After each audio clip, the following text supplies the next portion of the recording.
Hi guys, welcome back to my channel. మేమైతే ఈరోజు కన్నె పిల్లలకు తినిపిస్తున్నాము. సో ఇది గిఫ్ట్ ప్యాకింగ్ అండ్ గిఫ్ట్స్ చూపిస్తున్నాను గైస్, ఏమేమి తీసుకున్నాము. ఫస్ట్ అయితే ఇక్కడ లిప్స్టిక్స్ చూపిస్తున్నాను. 12 మెంబర్స్కి పెడతామన్నమాట. కన్నె పిల్లలకి 12 మెంబర్స్కి తినిపించి గిఫ్ట్స్ ఇస్తామన్నమాట ఎవ్రీ ఇయర్. సో ఇక్కడైతే lipsticks, rubber band, laser sharpener, clutchers, tip top clips and చిన్న నెక్లెస్, ఇంకా పెన్సిల్, మెహందీ ఇవైతే తీసుకొచ్చాం గైస్ ఈరోజు. ఇప్పుడైతే ప్యాకింగ్ వీడియో గైస్, ఇవైతే చూసేసేయండి. ఇవన్నీ తీసుకొచ్చాము. సో ఇప్పుడైతే next packing video guys. First అయితే మెహందీ వేస్తున్నాను. నెక్స్ట్ వచ్చేసి రబ్బర్ బ్యాండ్స్ అండ్ లిప్స్టిక్. దాని తర్వాతకి laser and sharpener, tip top clips, chain, pencil ఇవన్నీ వేస్తున్నాను గైస్. సో ఇక్కడైతే ప్యాకింగ్ వీడియో. ఇక్కడ మమ్మీ తమలపాకులు ఇంకా బనానా ఒక చిన్న కటోర పెడుతున్నారు. సో ఇక్కడ అమ్మవారికి ఇవన్నీ గైస్. ఫ్రూట్స్, బియ్యం, శారీ, నిమ్మకాయల దండ. ఇక్కడైతే వంటలు కూడా చేసాం గైస్.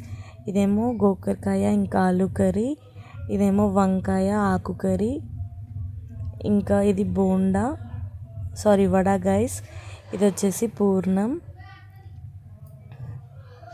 నెక్స్ట్ ఇక్కడ గోకరకాయ ఆలు కర్రీ.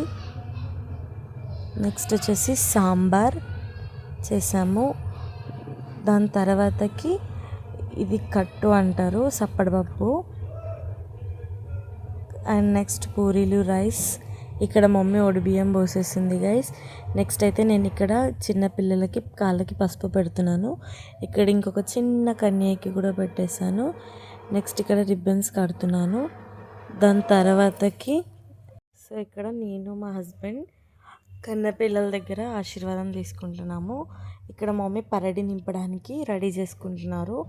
దేవుడి ముంగల ఇలా ముగ్గేస్తారనమాట మా దగ్గర. సో ఇక్కడ పరడి అని ఈ బుట్టి ఉంది కదా రౌండ్ది, దీన్ని అంటారు. సో ఇందులో ఫ్రూట్స్, టమాటో, ఇంకా ఆనియన్, రైస్, పిండి ఇవన్నీ అయితే ఇస్తారనమాట. సో మనం దేవునికి నైవేద్యం ఏమేమి వండామో అవి కూడా ఇచ్చేస్తాము. కొంచెం కొంచెం నైవేద్యంగా పెడతామన్నమాట. సో ఇంకా కాళికామాతాదేవి కాబట్టి ఈరోజు మటన్ కూడా చేస్తారు మా దగ్గర.